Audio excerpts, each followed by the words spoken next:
Okay, good morning everybody. Looks like we have one person on at the moment, Keen. So, today I'm going to talk about looks like we have one person on at the moment, Keen. Okay, today I'm going to talk about making a game, an airdrop game. And it's going to be a really simple sprite-based game. So I'd never done it before.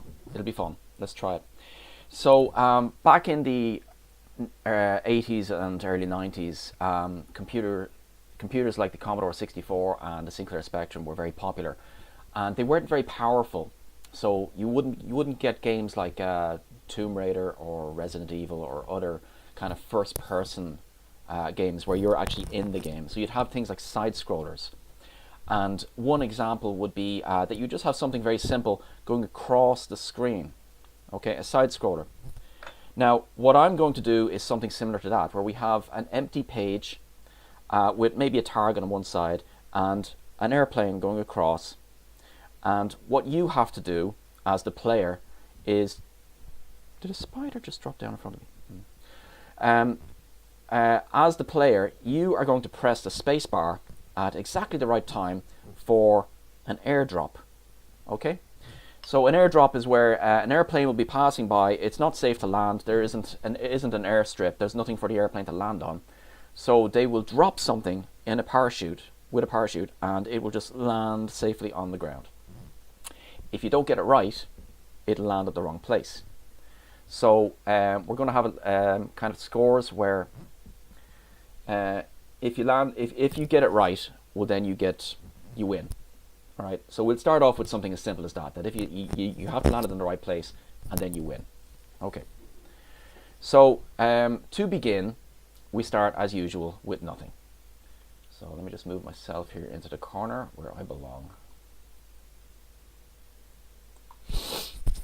I'm a bit sniffly today. Okay, so I've got my console here, and there's nothing in it. I'm going to move my headphones out of the way so I can type. So I'll connect to my server.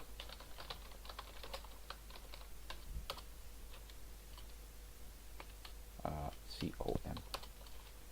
Okay, and I'm going to create an empty directory called Airdrop that everything will go inside. And let's get a browser so I can see what I'm doing. Yoink. There's a browser. Let's put that over here. Make this a bit smaller. Okay, so that will be demo.verons.com airdrop. And we have an empty directory on a website. So you can go to there and actually see this happening. demo.verons.com/airdrop. Now, as usual, if you just if you want to leave a comment, or if you want to chat right now, then all you need to do is go to this part of your screen and write in anything. Okay? If I'm going too fast, ask me a question, and I'll slow down and listen, and we'll talk about whatever you have, whatever questions you have. Okay, so first thing we do is we'll create an empty page. So I'll create index.html, which is what servers usually look for when you go to an empty directory like airdrop here. And I'll create that as a HTML page.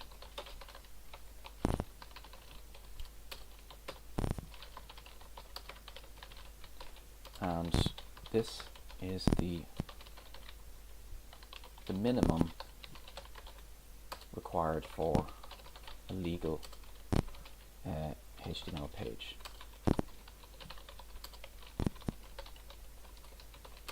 Okay, reload that. We get an empty page with the title airdrop.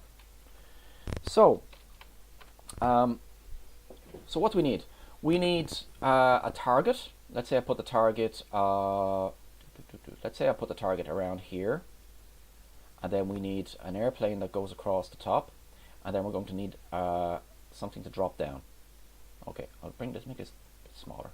There.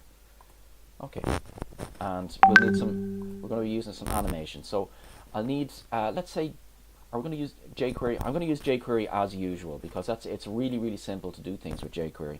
So we're going to go to code.jquery.com,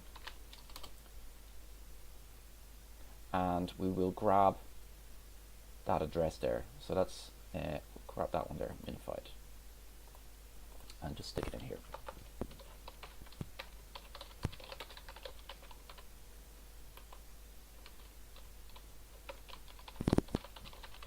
Okay, and then we're going to start writing the code.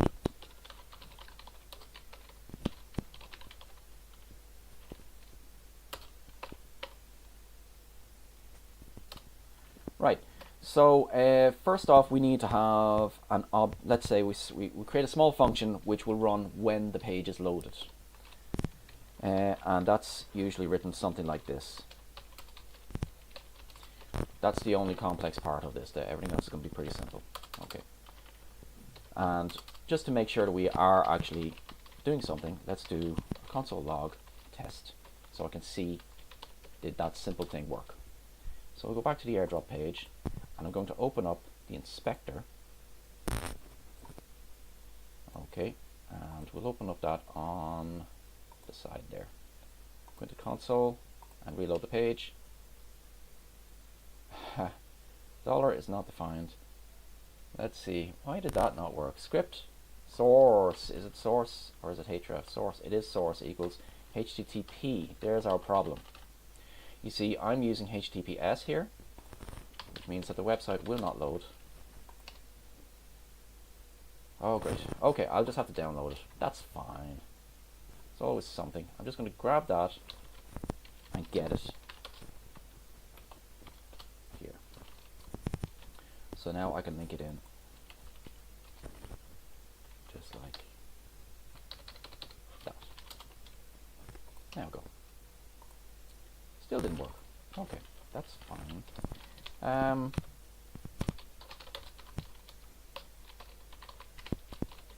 Let's just check and see, is jQuery actually loaded?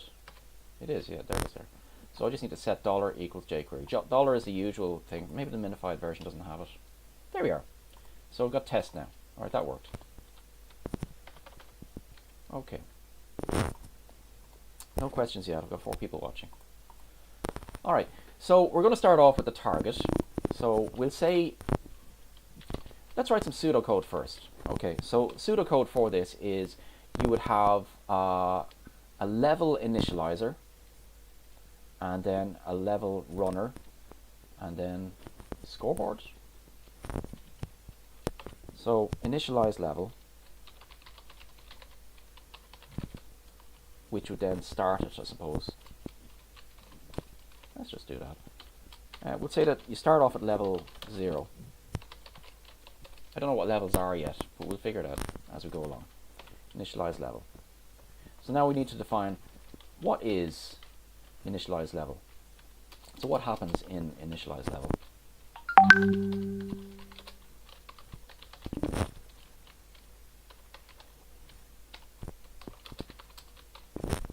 How does that sound?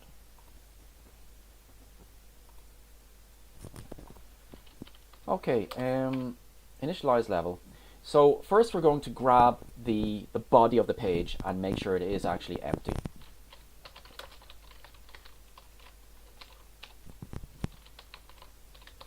Now, if we look at the HTML here, HTML head, title script head, body.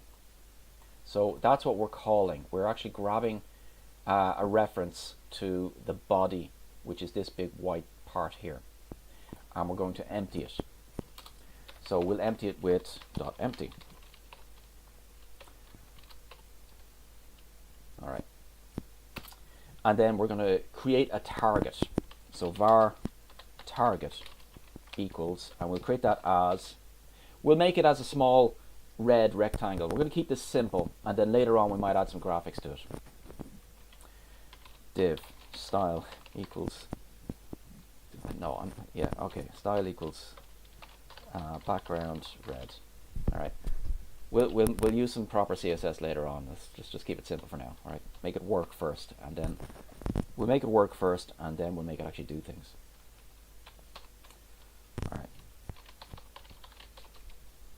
we'll start off, actually, yeah, levels. Here's an idea for levels.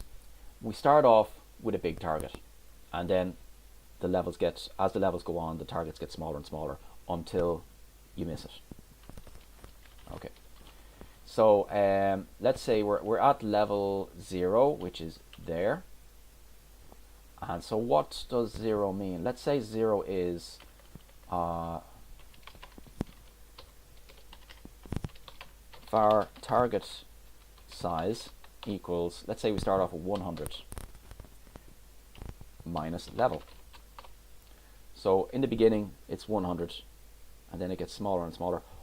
Or we could do it, we start off with level 1, and it's actually what target size is 100 divided by level. So it gets smaller quicker. Do that. Okay, so target equals div, style equals background red. Now we're going to add some values to that, some sizes to that. So target.css width is target size plus px. All right, px is pixels, so how many dots of the screen would it be? And then height is 10px, so we can actually see it. If it's 0, we don't see it because it's an invisible line. And then we need a position. So we'll say the position type first is absolute, and the right, we're going to put it, let's say, we might randomize this later on, but we'll say to begin with it's 30 pixels from the right side of the screen. This should be quoted.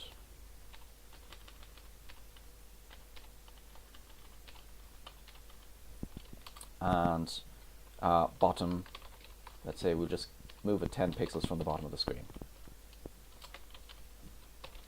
And then we'll add it to the screen. So let's have a look and see what is, like, we'll actually add it to that. So body dot append target. Now, if I haven't made a mistake, then number 1, it's a miracle, and number 2, we'll see a red rectangle appear on the right side of the page. Let's try that. Oh, it's a miracle. Okay, so we now have a red rectangle which is 100 pixels wide appearing on the bottom of the screen. Okay, so that's great. What now? Now we need an airplane to move across the screen. Now, again, we're going to keep this simple. We'll make the airplane into a rectangle. Okay, so the initialized level is basically a painter. It just kind of paints the screen. But the airplane position is something that's going to be updated. So we need to first off put the airplane onto the screen. And we will put that outside. I'm going to create a variable outside there. Outside the function, because we're going to share this with some other functions. So var airplane equals, and we make that into an object. Position x 0. That's really all we need to know, isn't it? X is 0. Okay. So let's paint it now. So var, no, I'm going to put it down here as well. We need to know, we need a reference to the element on the screen, which starts off as nothing, and then we'll create it here. So airplane dot element equals, and we'll create this element, and I'm going to do it very similar to what I did with the target. So div style equals background, and I'll make this black, it doesn't really matter, black. We can make it prettier later on. How strange. Why is that purple, but this is not purple? Oh, it is now. It wasn't a moment ago, I think. Right, okay. And then we're going to add that to the page. So body dot append airplane dot el. So Oh, yes, we need to have a width and a height for that as well. So airplane.el.css. I could have put the background in there. Width, let's say 10 pixels. Height, 10 pixels. Position is going to be absolute as well. Left, we're not going to touch right, because if we use right and left at the same time, it could cause problems. So left, 0. And top, let's say 10 pixels to keep it from the exact edge of the screen. Now, we should have a black dot appear here. Hey, okay. Let's start it moving. So I'm just going to shrink these down a bit so I can see more of the code on the page. We have the airplane defined. We have the basic level defined. And now I want this airplane to go from the left side to the right side of the screen. Okay. So we'll do that by, at the end of the initialize level, we will say run level. Or iterate. Iterate is more of a word for it. Iterate level. Now, the word iterate means to do one more step. So we are doing steps in this. The airplane moves one step at a time. Blah, blah, blah, blah. And when you drop your package, it's going to fall out of the sky one step at a time. A step being a height. Okay, so iterate level. So iterate level is a function, and we need to define that now. Function iterate level. Okay. I can foresee a problem happening, but I'm going to ignore it for now. Okay. So what happens when we iterate a level? When we iterate the level, we want the airplane to move a little bit, and then we want all movements to happen, all movements and all checks. So we'll move the airplane first. So we say that airplane dot x equals airplane. Now I'll just use this plus plus. Airplane dot x plus plus means that airplane dot x add 1 to it. So we start off with 0 here, and then immediately we are adding 1 to it. So we've added 1 to the value, and now we want to change the position of the airplane to match it. So we've just said it's at 1, but it's not actually at 1. We now need to actually put it at 1. So we'll say that airplane.element.css left will be airplane dot x plus px. Sorry. The reason we have to put in the px here is because if you just say it's tray, it's like if you go into a carpenter and you say, can you cut this piece of wood please? And they'll say, how big do you want it? You say tray. Well, 3 what? 3 feet? 3 inches? Who knows? 3 centimeters? We use px in this case because a computer doesn't know how big your screen is, so cm doesn't make any sense. Centimeters, meters doesn't make any sense. Px, it has a very defined size. It's 1 pixel of your screen. So depending on how big your screen is, it could look very small, could look very big. I don't know how big your screen is. Mine is quite big. Well, it's got a lot of pixels on it. And so let's try that. So what we should see here, if I run this, is that it'll actually happen so fast that you won't see it. But this black dot will move inwards 1 pixel, so there'll be a little white line to the left. Reload, there we are, little white line. It's not good enough though, is it? We really want that to move constantly. So that's where the iterate level comes in, because now that we have done 1 iteration, we're going to do another iteration.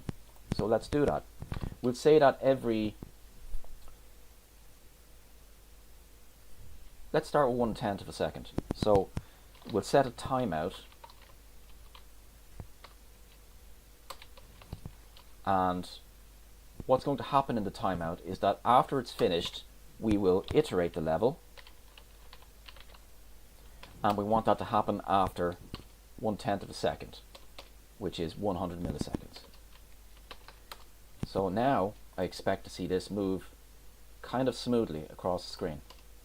There we go. That's the airplane moving kind of smoothly across the screen.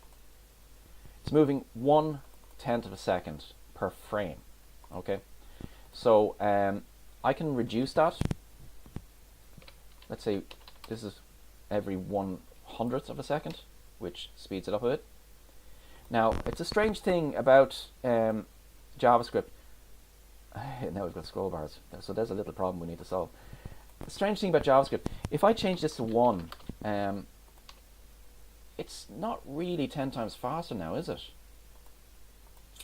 And the reason for that is that JavaScript itself actually doesn't, this 1 doesn't mean literally in 1 millisecond do this. It means next time you check, if it is after 1 millisecond later, then do it. So it's not really 1 millisecond later. It's not counting in seconds or whatever. It's checking the time every now and then and saying, oh, it's time to do that. Or, oh, that was supposed to happen 5 minutes ago. I better do it now. So JavaScript is not a real-time programming language. So we can see basically about 30 frames per second, something like that. So 30 frames per second would be 1000 divided by which is about 300 milliseconds. Let's say 300. No, that's not right. 30. There. So that's pretty smooth. And you can still, well, I can see, I don't know how the video is taking it, but I can see that there's a slight jerkiness to it every now and then. Okay, so we now need to identify when does this hit that. See the scroll bar? That means that we have now hit the side of the screen, and that means that the game is over. Oh, well, it doesn't mean the game is over, but it means that we really should have dropped the thing by now. So if you haven't dropped it by now, then the game is over. Let's actually add that in. So has dropped. We'll set that to false. And every time we initialize a level, we also want to do that. So airplane.el, or sorry, has dropped equals false. We're going to drop once per level. Okay. Now, so we need to identify when did the airplane hit the right side of the screen, and have you dropped your load by then. Okay. Obviously, we haven't actually added in the load yet, but let's get to that. So iterate level. We've added 1 to the pixels, and then we're moving it to the right. So we need to know now, is airplane.x equal to the size of the screen? So has it actually gone off to the right side of the screen, basically? Let's have a check of that. So if airplane.x is greater than, let's say, body, oh, I've got a problem here, but I'll identify, I'll explain that in a moment. Body dot width.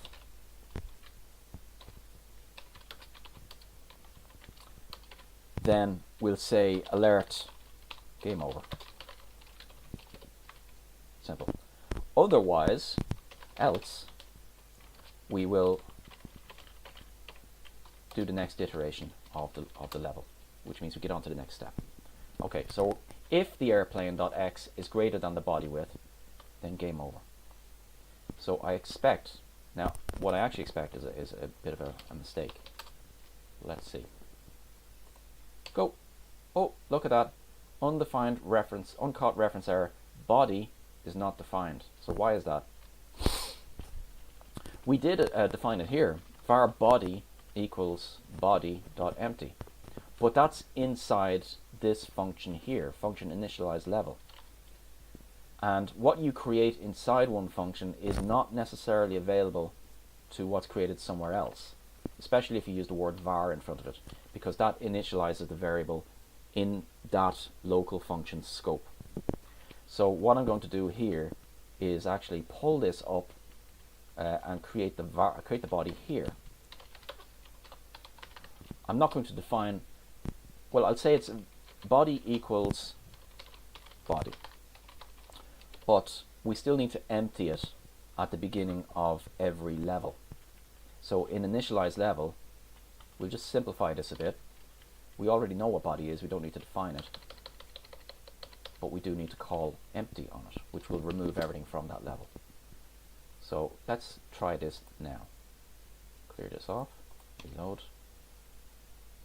So now I'm expecting that when it goes slightly beyond the edge of the screen, then we'll get this big nasty alert screen, alert in the page. Oh, there it is, game over.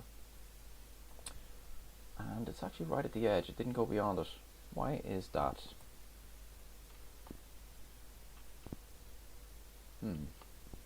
I'm not sure, and I suppose it doesn't really matter. Not going to worry about it too much. Okay, so the airplane has dropped equals false. I'm going to actually see this airplane.x greater than body.width.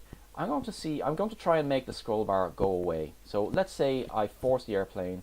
The game over will only happen if the body width is, if it's greater than the body width plus 50. So that should force it out a bit. And I'm just going to speed this up a little bit. So instead of 30, I'm going to use 1. Okay, so it's going off to the right. Alright, and then we have a scroll bar. Now, to get rid of this scroll bar, we can use CSS. So we have body here, and I'm just going to add in style equals overflow hidden. And that should do it. Okay, let's try that. Yay. Okay, so what does that mean?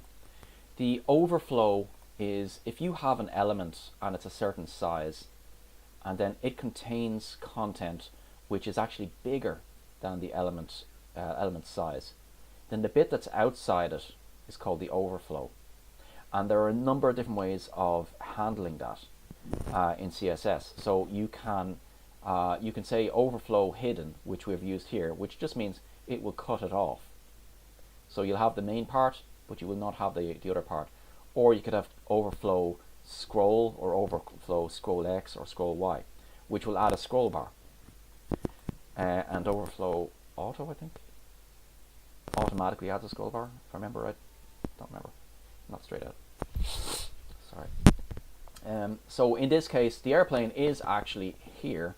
It's just off to the side. So if I move this off a bit, there it is. It's just kind of hidden. See the way it's slightly off screen, and it gets cut off because we're using overflow hidden. Okay. So that means actually that we can kind of cheat. If I just do this and I want to finish the game early, there you go. But notice this actually moved in with the screen. Okay, so let's get on to the next exciting part, which is the drop itself. So we'll have the package dropping out of the airplane when you press the space bar. So we need to identify when is the space bar pressed. Okay, so to do that, we need to add, we're going to have to add a function that runs when a key is pressed. And we'll do that globally. Let's just check on this. I'm just going to minimize all this stuff again.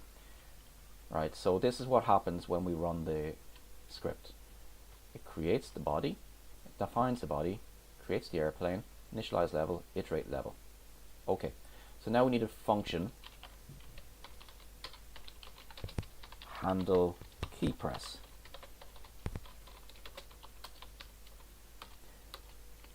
Okay, and E for event. And then we need to trap the key event, the key press. So let's say we've defined body, so body dot on key down. So the moment you press the key down, there's a number of different events that you could do, but key down I'm using here. So handle key press. In fact, I'll use key up instead.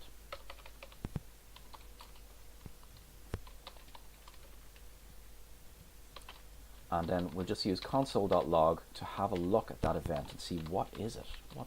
What is it that's just happened? Now, let's try this. So I just pressed the space bar.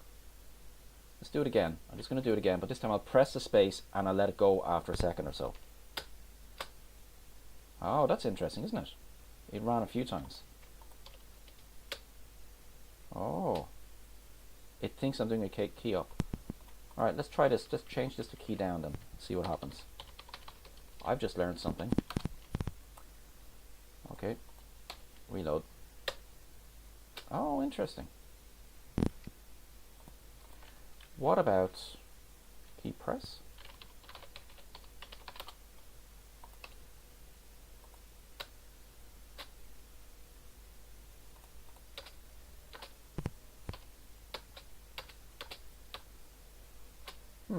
Okay. Right. So handle key press. We only want to try to handle it once. Okay. So let's say, first off, let's look at one of these events. Let's look at one of these events and see what's in it. And it's empty now because it's gone. Okay. So let's just console.log json.stringify e. So I'm just going to convert this into a string which will stick around. What just happened is kind of complex to explain. Okay. So now we can look at this. It's an object which has an original event, is trusted, type, blah, blah, blah, blah, blah, key press, key press, key press, namespace, key press, type. How do we trap? This does not appear to have the information about the key number, which I expected. Let me just check. Hold a moment. Let's go to Google. Google knows things. How to detect in JavaScript was space pressed. Execute JS code after pressing the space bar. Let's have a look at that. Scroll down to the answer. Document.body.onKeyUp equals function e if e.keycode equals 32. That's what I was expecting, but I didn't see keycode in there. Is keycode written in there? I don't see it. But let's check anyway. Console.log e.keycode 32. It does see it. Oh, that's interesting. Okay. Anyway, let's get rid of this first line, and I just want to demonstrate what happens if I press different keys. So, see all that? These are all the key codes of various keys on the keyboard. That's how your computer sees what you've just done. If you type a button, if you press a button on your computer, the computer doesn't see A or B or C or apostrophe or whatever. It sees a number, and it will then do something based on that, on what you just pressed. So we want number 32, which on this computer and on most computers, 32 means space. It's not guaranteed that 32 will be equal to space, but it's pretty universal. 32 is space. Okay, let's so we'll say if the e.keycode is not equal to 32, well then we're not interested. Return. Otherwise, we want to say, let's say, space was pressed. Here. Right, so we'll try this. I'm going to press a few different buttons and space. Space is pressed. Excellent. Okay, so this line will only be reached if space was pressed. So we'll say that we only want it to happen once. Now, how do we know that it's happened once? Well, when we press the space bar, we want the airdrop to happen. And if we look up in the object, airplane, we have a variable saying has dropped. So once something has dropped, we will say has dropped. And we'll say it's equal to true. And at that point, if somebody presses something, if somebody presses space and has dropped is true, then we can ignore that as well. So let's say if airplane dot has dropped. Now we could say equals true, but you know that actually is enough. If airplane dot has dropped, then we also will return and just ignore anything else. Otherwise, so this time, if I press space, otherwise we need to set airplane dot has dropped equals true. We need to set that. Okay. Now, if I run this now and press space a load of times, I expect that it will only actually register once. Let's try that. Yeah, once. Okay. So now we want that the airplane, when you press this thing, it's going to drop something off it. So we need to define that object. Okay. So we'll say package, var package. Why is that yellow? That's yellow because it's a keyword. Okay, so I am going to call this aid instead. Looks like a keyword as well. Okay. Drop. Var drop. That's strange. Either it's my eyes or I'm just picking keywords. Var airdrop. Okay, airdrop will do. Airdrop equals. Now the airdrop is going to have, the airplane had an X position, right? Because we only cared, it's always along the top of the screen and it's going off to the right. But the airdrop package itself, let's call it pack. The pack itself is going to have an X and a Y. So we will be measuring where along here is it, but also where along here is it. Okay. So var pack equals x 0, y 0. We'll start off with nothing. Element false. That's important. Okay. We want that at the beginning of each level, the element is not there. It's gone. It's not there until you press the space bar. That package doesn't even exist. Okay. So as I just said, at the beginning of each, when we initialize the level, we want to make sure that the pack.l, package element, doesn't exist. Okay. Now we've already emptied. So if we had it from a previous level, we empty the body. So it's not shown on screen. But we also want to say that it's not there. All right. So in handle key press, when the space bar is pressed, we're going to create the element. We're going to add it to the screen, and we're going to add it to the screen where the airplane is. Okay, so we'll say airplane.hasDropped is true. Airplane dot, I've just realized something which I'll explain in a moment, dot element equals div, now as usual div, and I'll just say this is green. background green.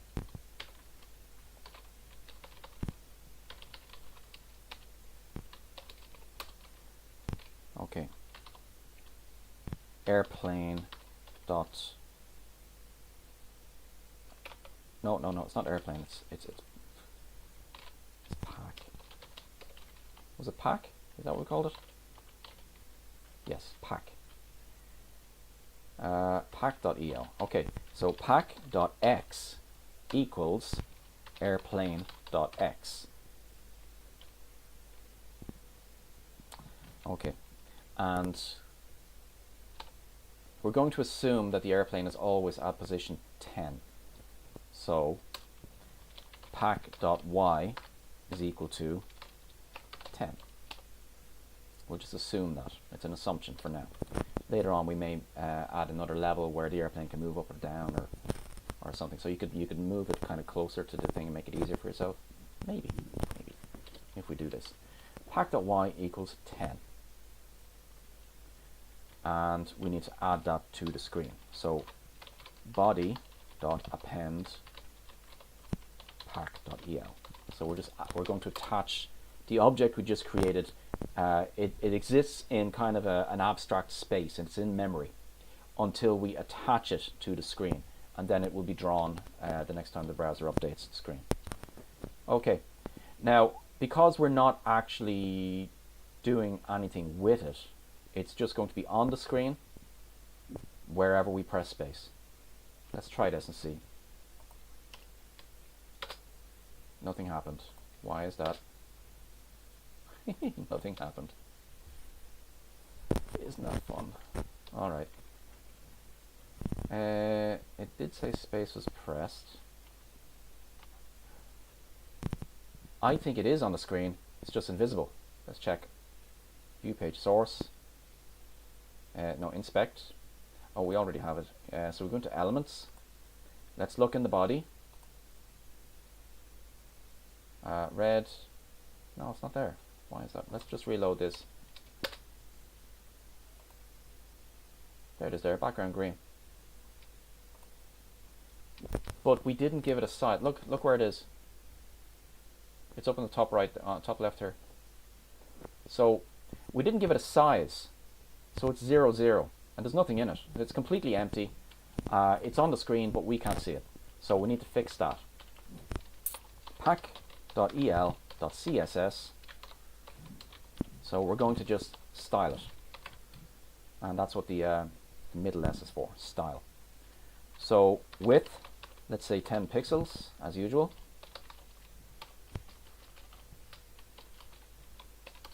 Height, 10 pixels as well.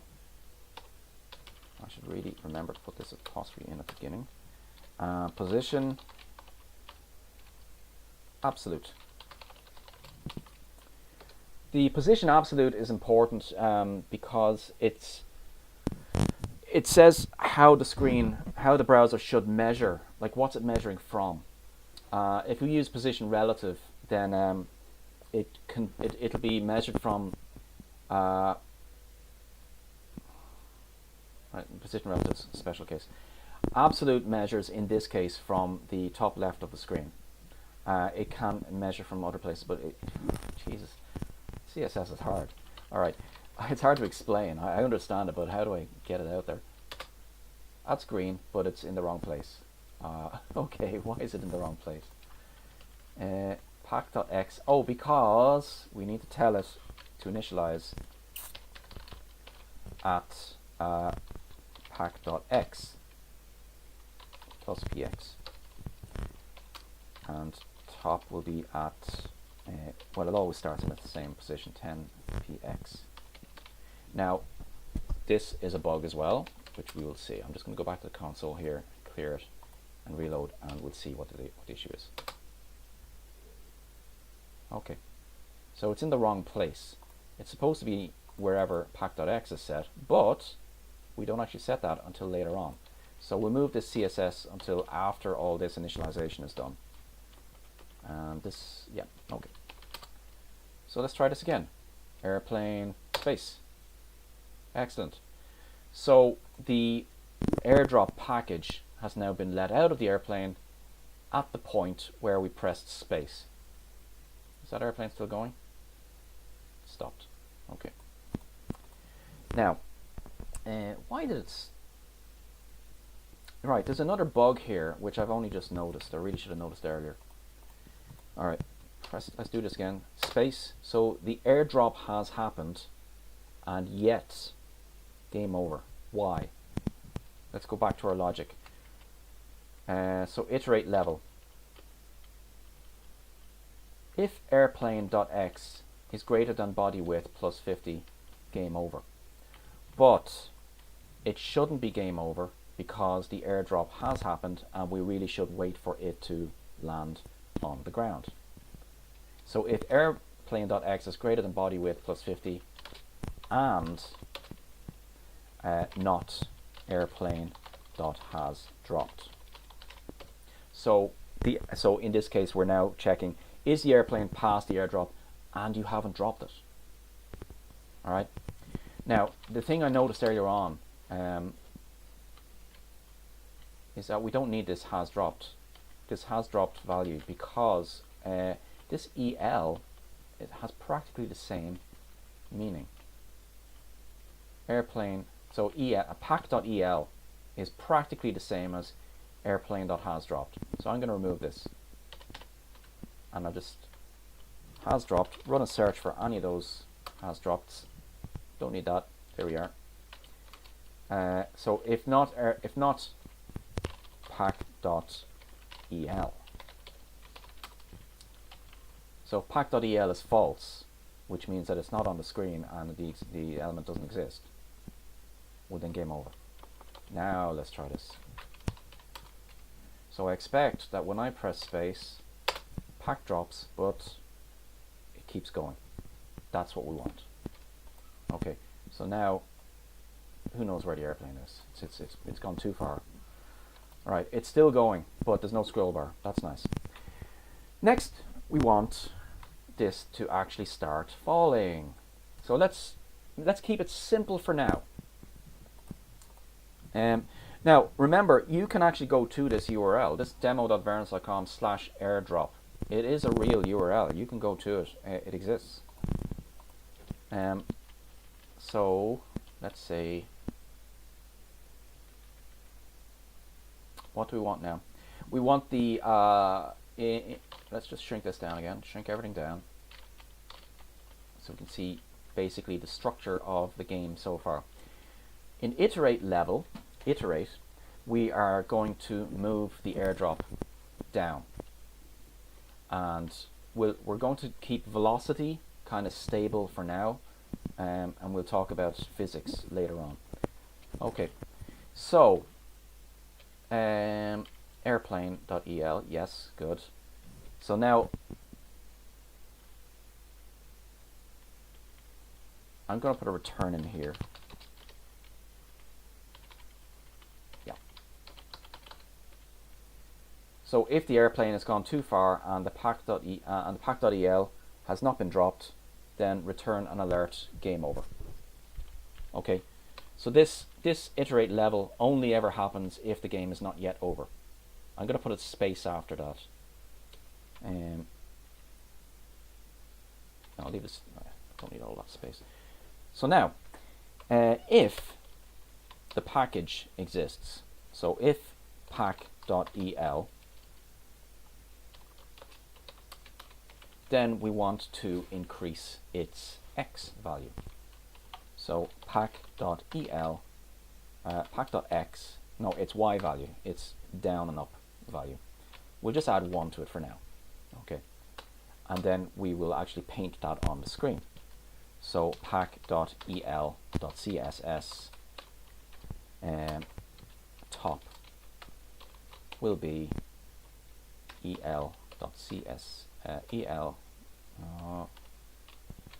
pack.y plus tx. All right, let's look at that. Reload, press space. Whee! Completely missed.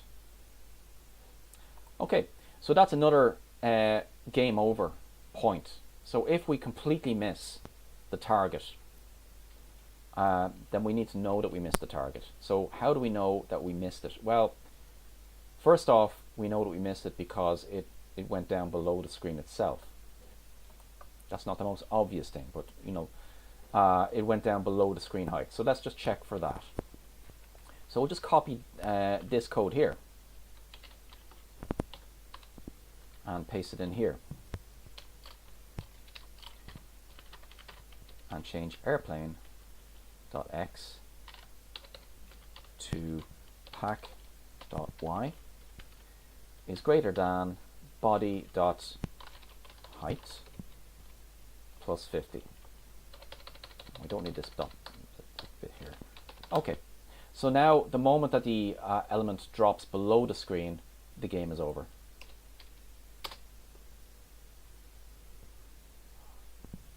There's a problem there. I know what it is. Okay, this is subtle, and this has to do with how the body actually works in HTML.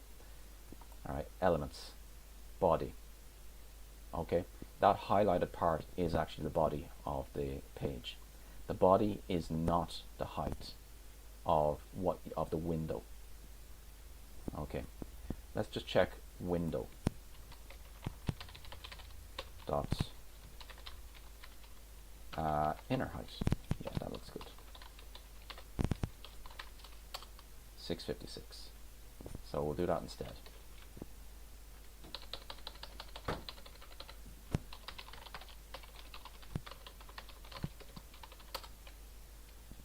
Reload. Hey, space. Window.innerHeight is not a function. It's not up there. It's not a function. You're absolutely right. It's not a function. Whee! Game over. Excellent. Right. So let's actually hit the target, and we'll see the next issue. The next issue is that it actually did hit the target, but it went right through it. We want, at that point, that we've passed the level. Okay, Amit. K, you know the way the package falls straight down. According to physics, wouldn't it retain some speed and also move right and down? Yes, it would. I'm doing this a little bit at a time. So yeah, I'll talk about that next. We haven't actually put any real velocity into this, but I want to talk, we've got another hour or so, I want to talk about crosswinds and airspeed and terminal velocity and gravity itself. Okay, so first off, we want the basics in place. So this is, I'm just finishing off the basics at the moment. The last piece of that is hitting this, and then we'll start getting to that.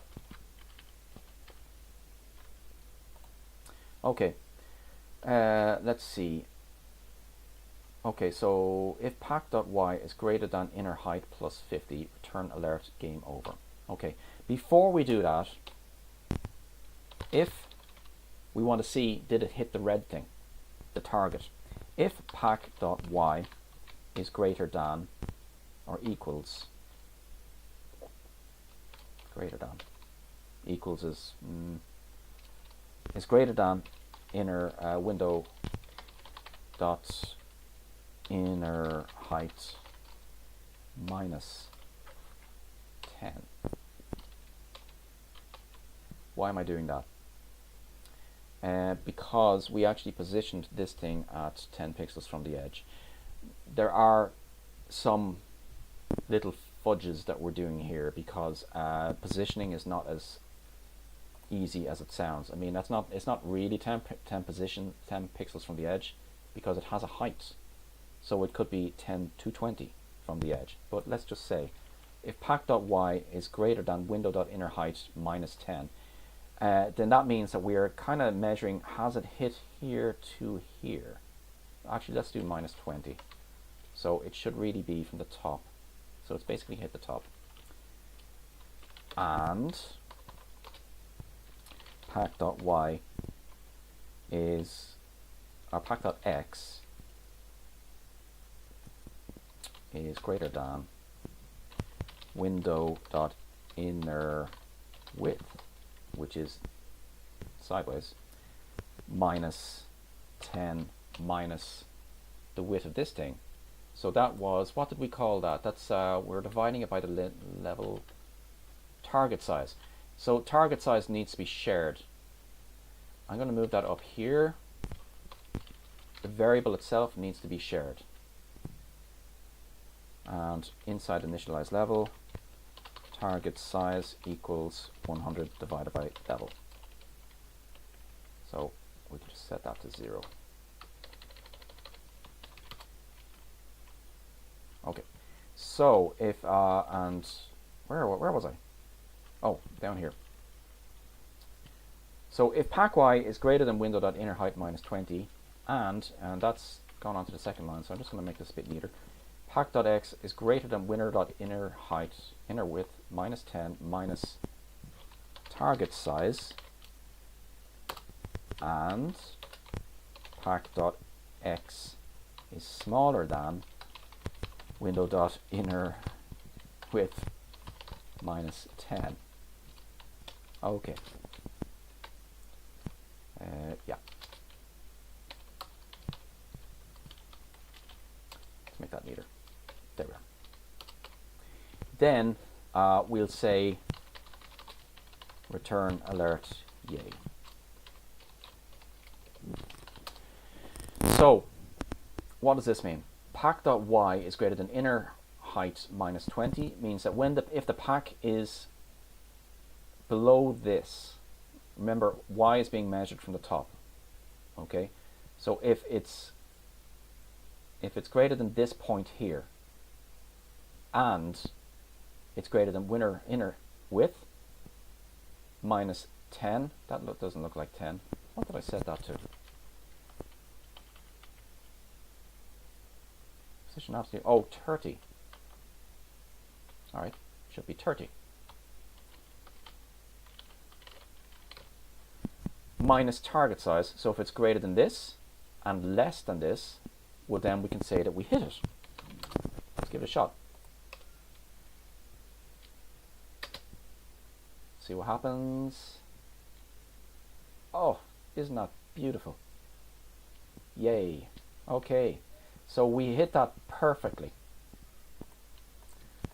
All right, it's actually not perfect because it's below, it's in the ground, but you know, fudge, as I said.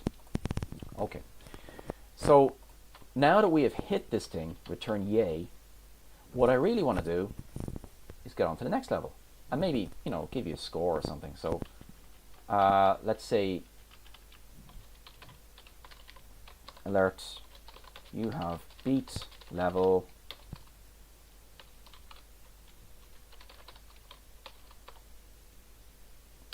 and then we are going to start level 2. So we'll say that level plus plus, and then return set timeout. We'll just run the level again. So what was that called? Initialize level. Yeah. So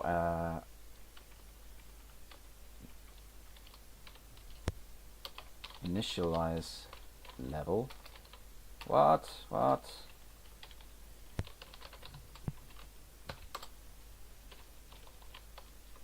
say after 10 seconds.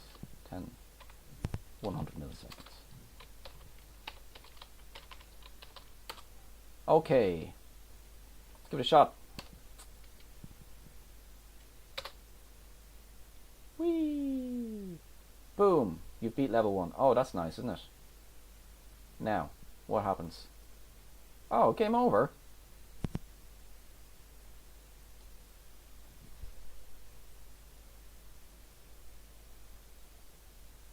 That should definitely not have happened. Which game over it is? I've got 2 game overs here. There's one here and there's one here. So I'm just going to put in a 1 here and a 2 here. I'm not sure which one has just got triggered.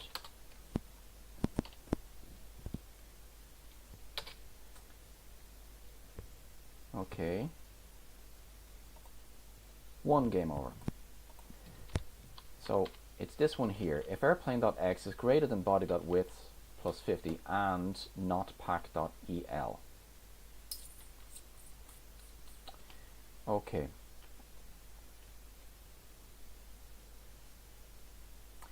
Airplane.x. So let's go back to initialize level.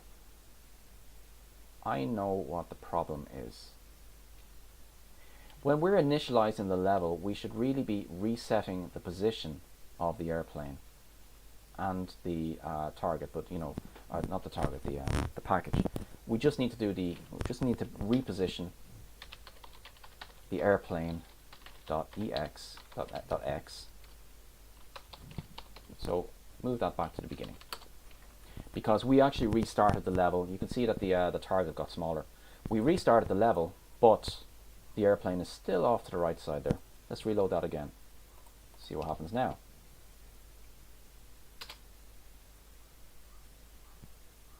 Yay, you beat level 1.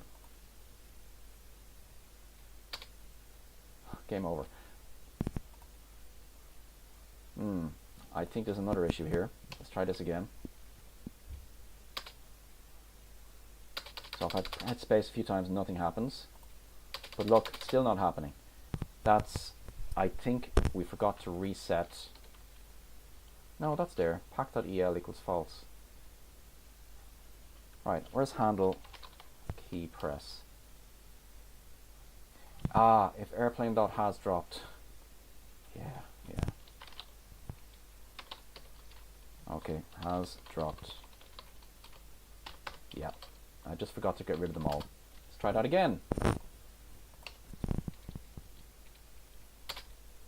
What? I just broke everything? Space was pressed. Handle, right. Handle key press. Undo that.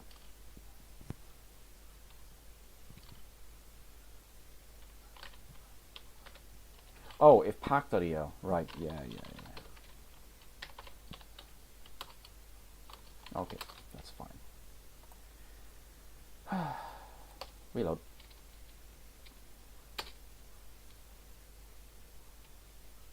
Yay! Okay, next.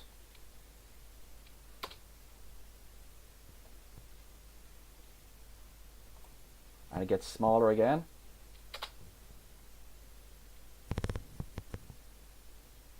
Okay. Now we talk about physics. Alright, so game over. So I beat level 3. Now, this is an actual game. You can play this now. It's like if you were to say, I beat level 7, who am I to say you're a liar? So, feel free. So, the next part is, yes, physics.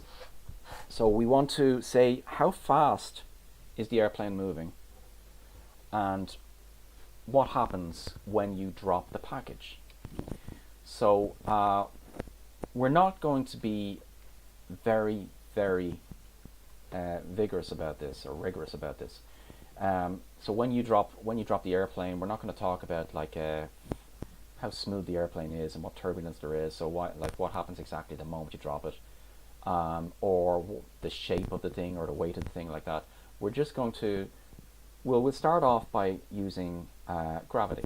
Okay, gravity is simple enough to start with. So if I remember right, with gravity all we need to do is add on 9.81 to the, is it acceleration? Acceleration is 9.81 meters per second. Yeah, something like that. If anyone knows any better, tell me.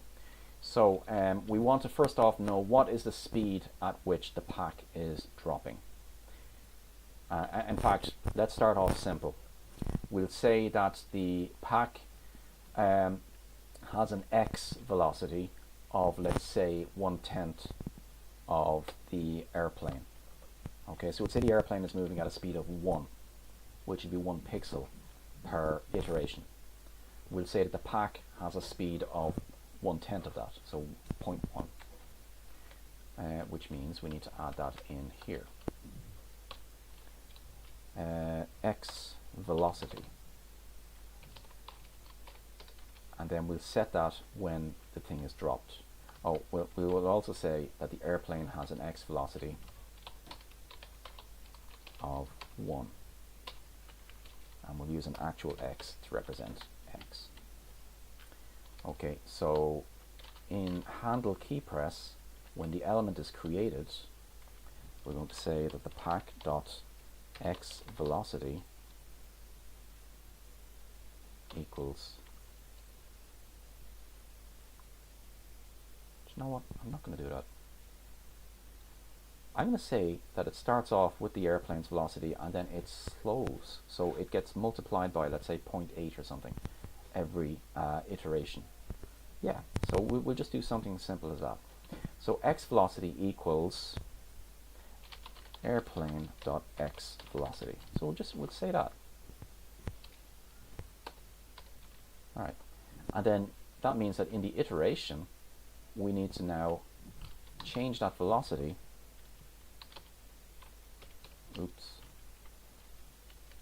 which it would be in this pack part here. So we'll say that pack.x velocity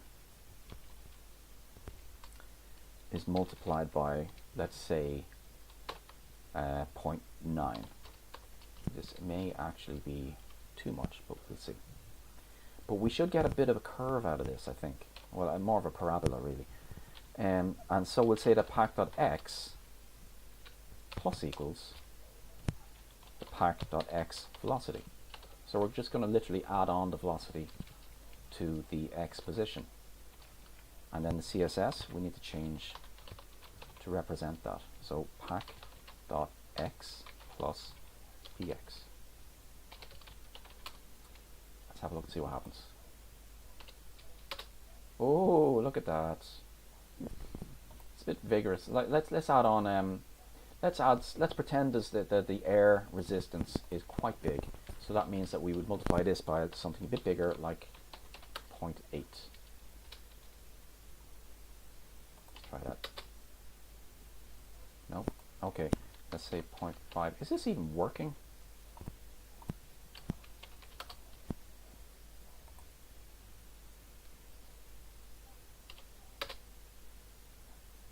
That looks like a constant. Oh! There you go. Oh, silly. Let's try that again. Ay, come on. That's a bit not very good. Alright. Pack.x velocity is multiplied by, right, pack.x equals airplane.x velocity. Do I have this right? Airplane, x velocity, x velocity. Alright, for each drop I'm just going to actually console log this. So I want to see what's happening here. Something is wrong. Pack.x velocity.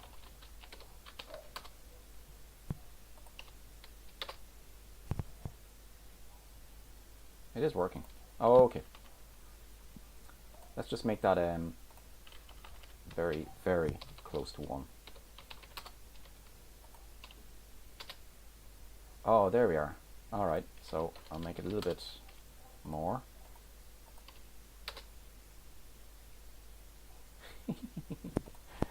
Maybe a bit more.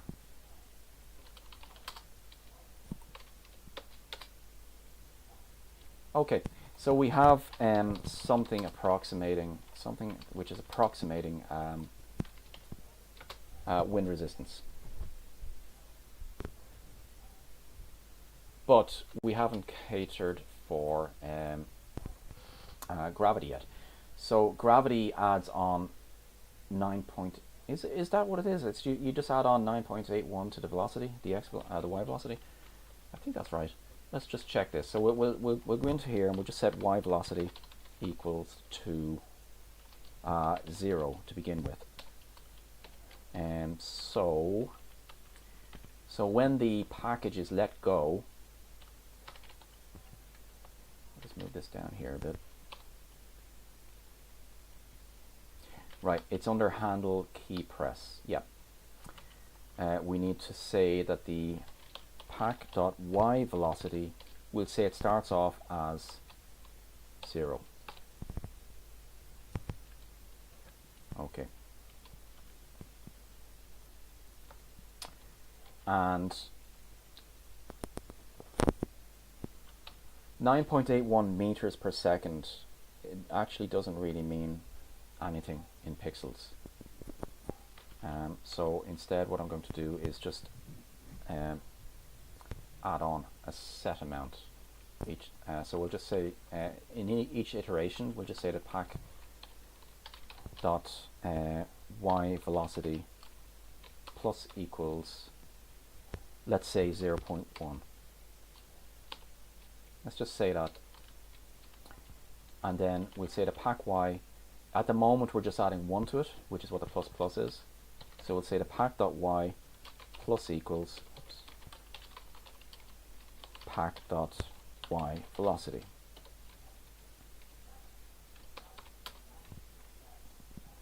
Okay, let's give this a shot. Alright, so 0.1 may be a little bit much.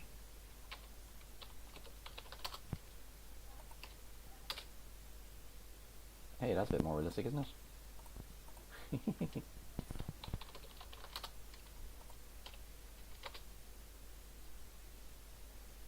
Oh, isn't that nice? Alright, so I wanted to drop a little bit quicker than that, but that's really nice.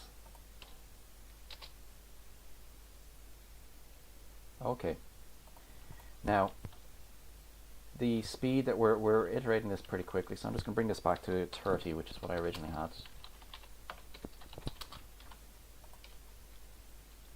It's a pretty slow airplane, but if I let go, let's say I let go now, let's see what happens. That looks really good, doesn't it?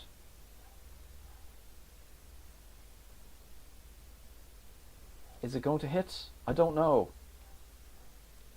Doesn't look like it. Oh, just missed. Game over. But now I think we have a proper level of difficulty to this, because it's almost like Lemmings, which I'm sure you probably never played. Lemmings is a game where you almost have to be pixel perfect in where you do things. Let's try this again.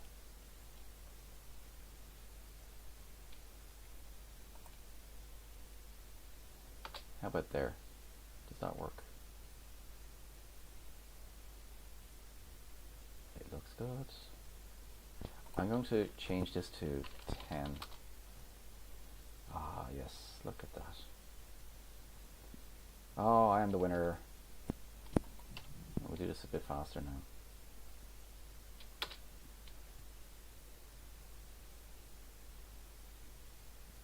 Whee! Alright, you beat level 1. And it gets a bit faster, a bit smaller.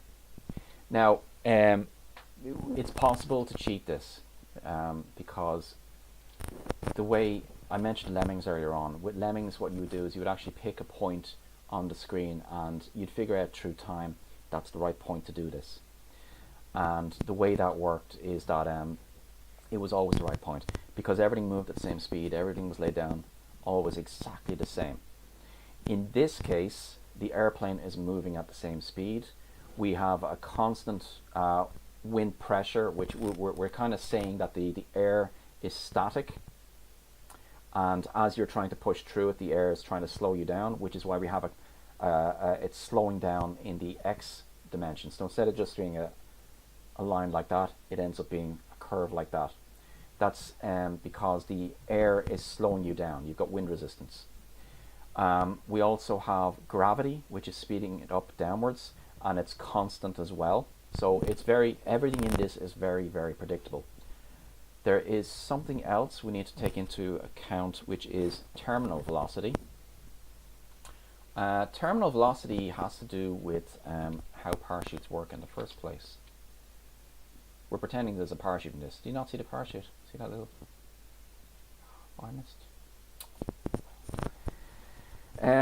So terminal velocity has to do with shape and how much area you're presenting to the wind as you're going through it.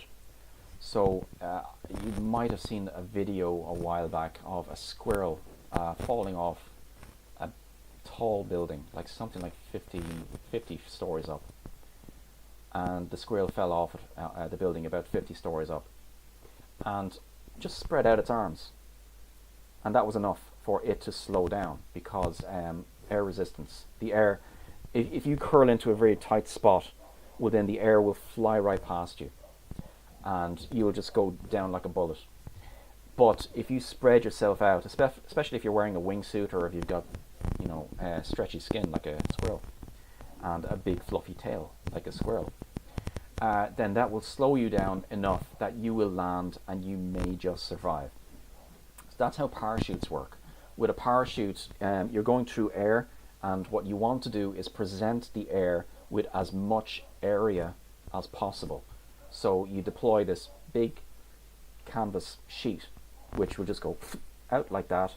Suddenly you've got a whole load of area, and it's difficult for that to all get through the wind, because even though we can see through the wind, it is actually there. It's almost like a liquid. It is a bit like a liquid. You can't just go straight down through it. In order for you to go down, the air needs to be compressed or it needs to be pushed out of the way, and that's difficult for air to do if it's being pushed out of the way of something that's very, very big. So that means that you will eventually reach a point where it's impossible for you to go any faster in this direction with your current weight and your current area, and that's what we call terminal velocity. So it's the point at which you will not fall any faster. So let's have a see what is the speed, the maximum speed that we reach in this. What I want here is that the terminal velocity is reached around here, and it won't get any faster. So let's see, pack.y velocity is there, console.log pack.y velocity. I don't know if we'll see a difference in this.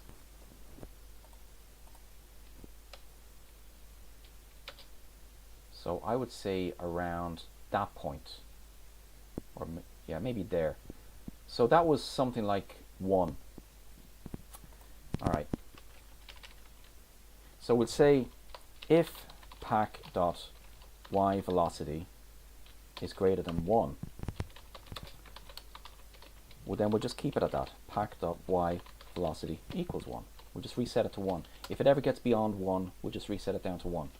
So that's our simulation of terminal velocity. All right. So this reaches a certain speed beyond which it does not get any faster. Okay. Any questions so far? I think I did this a bit quick. Actually, it's 20 past 1. But I think we have a kind of a workable game here. So any questions here, or well, I'll leave it at that. Oh, here we go.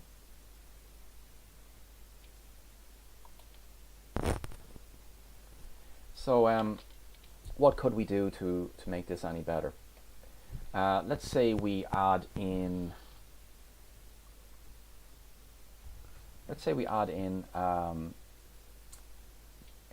We've got air resistance as if the air is static. Can we do wind? I wonder, can we do wind? So the way wind would work would be a bit like, I don't know how much physics you've done in school, but in physics, if you have two objects, let's say we've got two objects and they both hit against each other, well, depending on how heavy they are and how fast they're hitting, the energy gets switched between the two. So one of them may actually slow down and one of them may speed up. The force, so F equals ma, F equals ma. Yeah. Force equals mass times acceleration. So, and air works the same. So if you're blowing against something, well, blowing is a load of small particles hitting against something. So you got particles which have a certain mass, they're hitting something, and they're transferring part of their velocity to the object that they're hitting, and that may help to move it to the side or slow it down or whatever you're doing.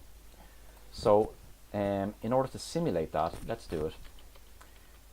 We would need to have wind going in one position. No, there's actually too much work in that. I need to actually show it on the screen. You'll need to see the wind in order to understand what's going on. So yeah, I'm going to leave it at this. So it's 20 past 1, and I think we've got a simple game here. If you think you want the next class to be this, but let's say with extra stuff, like for example, this is at a certain position on the page. Now we could have a longer screen where you start off with the airplane, and we'll add some proper graphics to it where you actually do see a proper airplane moving along, and you've got terrain below it, and it's your job to let go at the right point, but you don't know until you see the target exactly where is it, up or down, or where is it on the terrain. We could do that. We could add airspeed to this screen so you can actually see the wind. We could have crosswinds where the wind is blowing in one direction or one speed at one level and another direction at another, and we can simulate that by having particles on the screen, or maybe just a background which is moving at the right speed. Then I could actually look up the proper physics of this, and we could do that. What do you think for the next class? Or do you have any other further questions here or simple ideas for enhancing it? We could even record a high score. So if you get a good level, then, or you may even have a definite point in the middle of this where if you hit it bullseye, you get a bonus point. We could have that. We could have a high score where people record their high scores.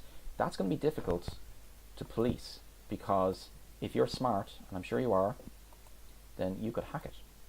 You could put your own fake high scores up there. You know, so how do I get, you got to level 6? I can't prove you wrong. But very good. I can't prove you wrong. Now, actually, what would be interesting here, we could do a simple thing here, where I could actually, I got to level 7, very good. I could add in something very simple here. You've beat level. So here where it says you beat level, I can add something very, very simple, where I say post.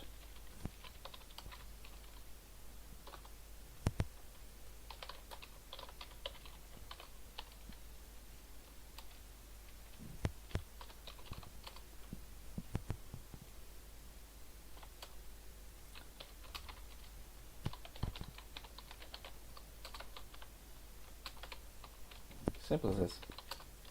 So I'm going to go into network here and clear it and reload and see what happens. So if I beat this level, let's say I press that there, which I think might do it.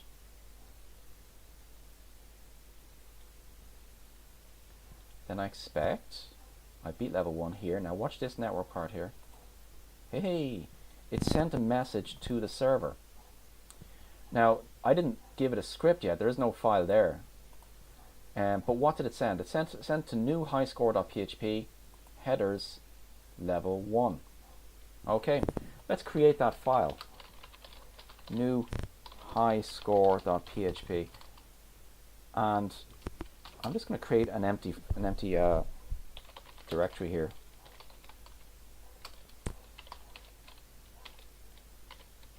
I'm just going to open it up completely so I can just write into it. And I'll edit that file. After that, the platformer is smaller than the package, and it won't let you in. Actually, it will. It's just that there's a particular part of the package which is being measured. It's not measuring the full size of the package. You have to. I think it's the bottom left of the package. You need to get perfectly. But yes, like that's what I mentioned.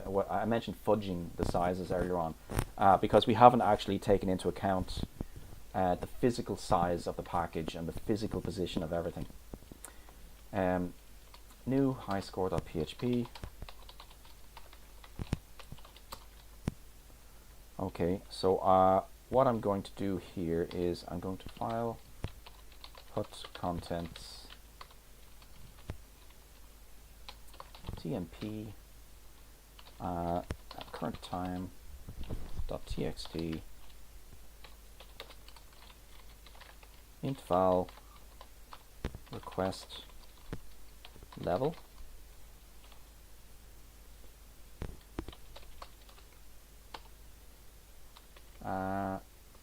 Yep, simple as that. Oh, and I'll just add in your IP address. I think that's remote ADD4. I think it's that. Alright, I'm going to give this a shot. You never know. It may just work. Reload that. Look at that, I've got a file. What's in the file?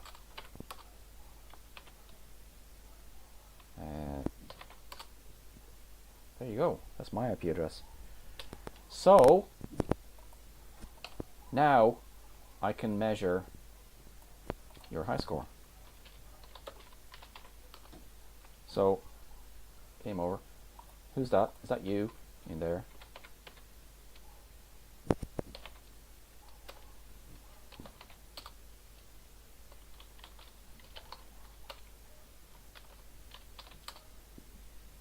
One, two, three. Is that level 8? You got level 8. Very good. I can see level 8 there.